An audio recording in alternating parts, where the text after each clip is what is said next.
देखो माही, मैं तुम्हारी भाभी हूँ और मैं तुम्हें कभी भी गलत फैसला लेने के लिए नहीं कहूंगी। इतनी जल्दीबाजी में अपनी जिंदगी का इतना अहम फैसला लेना ठीक नहीं है।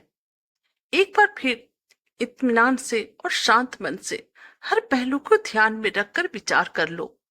अभी तुम्हारी उम्र इतनी भी नहीं हो रही है कि तुम बिना सोचे समझे ही अपनी जिंदगी का फैसला कर लो।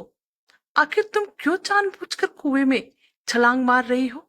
सुंदर हो, अच्छी नौकरी है, एक से एक अच्छे लड़के मिल जाएंगे। आखिर तुम इतनी सी बात क्यों नहीं समझ रही हो? लेकिन माही के चेहरे पर भाभी सिमरन को कोई भी शिकन नहीं दिख रहा था। वह तो बस खिड़की से बाहर रिमझिम फुहार देख रही थी और उस पल का आनंद उठा रही थी। और अब माही ने भाभी को बोलना स्टार्ट किया। माही बोली कि मैंने अच्छी तरह से सोच लिया है भाभी। बहुत चिंतन मनन करने के बाद ही मैं निर्णय ले रही हूँ। लेकिन लोग क्या कहेंगे, समाज क्या कहेगा, और तुम्हारे भैया और बाबूजी भी तो इस रिश्ते से खुश नहीं है। मुझे भी तुम्हारा ये फैसला कतई पसंद नहीं है। कोई भी तो खुश नहीं है। सिमरन ने माही को कुदरते हुए कहा। फिर माही बोली, 30 के पार हो चुकी हूँ भाभी। कुछ दिनों बाद तो मेरी शादी के लायक उम्र भी नहीं बचेगी। अब तक तो मैंने सिर्फ आप लोगों के कहने पर सभ्य समाज के बारे में ही सोचा, और मैं अच्छी तरह जानती हूँ मेरे इस फैसले से भैया बाबूजी को क्या परेशानी है। इस बार थोड़ा गुस्सा और हंसते हुए लिहाज से माही ने भाभी सिमरन की तरफ देखकर जवाब दिया था। लेकिन वो तो ऑलरेडी शादीशुदा है, पत्नी है और 2 बच्चे हैं उसके। एक पत्नी के होते कोई दूसरी शादी कैसे कर सकता है? कानून के हिसाब से भी देखा जाए तो यह सरासर गलत है। और बिना शादी के दूसरी औरत रखने का मतलब जानती हो समाज ऐसी औरत को क्या कहकर पुकारता है? माही को काटो तो खून नहीं, वो तिलमिला गई। उसे समझते देर नहीं लगी कि भाभी उसके बारे में क्या कहना चाह रही है। वही जो बाहरी दुनिया के लोग फुसफुसा रहे हैं। वैसे तो शुरू से परिवार में भाई को ही तवज्जो दी जाती रही। माँ की मृत्यु के बाद तो जैसे उसका कोई सहारा ही नहीं रहा। बीमारी के चलते पिता की प्राइवेट नौकरी छूट गई। इकलौता बेटा होने का लाड़ प्यार में भाई इतना पढ़ नहीं सका कोई ढंग की नौकरी कर ले। एक छोटी सी दुकान पर सेल्समैन है। हाँ, भैया की शादी बड़ी धूमधाम से की गई। पिता ने जीवन भर की कमाई बेटे की शादी में लगा दी। बेटी के बारे में क्यों नहीं सोचा?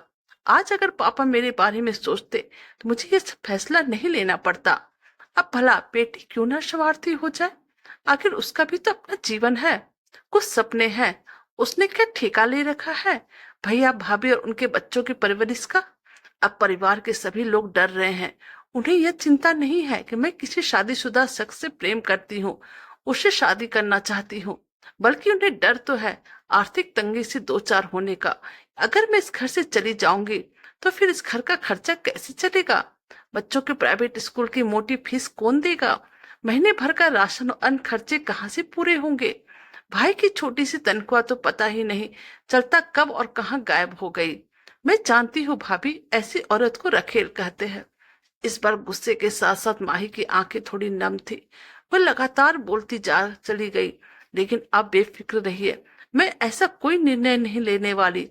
अमित ने मुझसे वादा किया है, वो शादी करेगा और दोनों को खुश रखेगा। आर्थिक स्थिति से वो पूरी तरह से 2 पत्नियों को रखने में सक्षम है। रही बात कानूनी प्रक्रिया की, तो हम दोनों शादी करने के लिए अपना धर्म बदल लेंगे। बहुत से लोगों ने दूसरी शादी करने के लिए अपना मजहब चंद घंटों के लिए बदला है और वह पूरी तरह से सामान्य जीवन व्यतीत कर रहे हैं। और वैसे भी आपको घबराने की जरूरत नहीं है। मैं पहले की तरह आप लोगों का खर्च उठाती रहूंगी। इस संबंध में भी मेरी अमित से बात हो चुकी है, उसे कोई आपत्ति नहीं है। और अमित की पत्नी और बच्चों का क्या? कभी उनके बारे में सोचा है क्या? उनका जीवन पहले जैसे सामान्य रहेगा? बच्चे अपने पिता को किसी नजर से देखेंगे? अमित की पत्नी और बच्चों को घोर मानसिक आघात से दो चार नहीं होना पड़ेगा?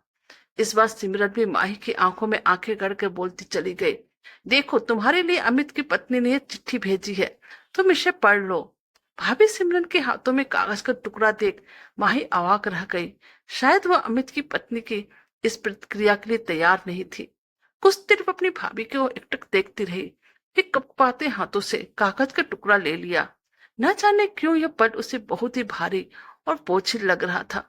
कपकपाते हाथों से उसने कागज का टुकड़ा खोलकर नजर गड़ा दी और उसे पढ़ना स्टार्ट कर दिया, जिसमें लिखा हुआ था, माही, मुबारक हो, बहुत सुंदर हो तुम। मुझसे और भी वैसी सुंदरता नहीं बची है। यह कह लो तो जी भर गया है अमित का मुझसे, तभी तो तुम आसानी से उसे रिझाने में कामयाब रही हो।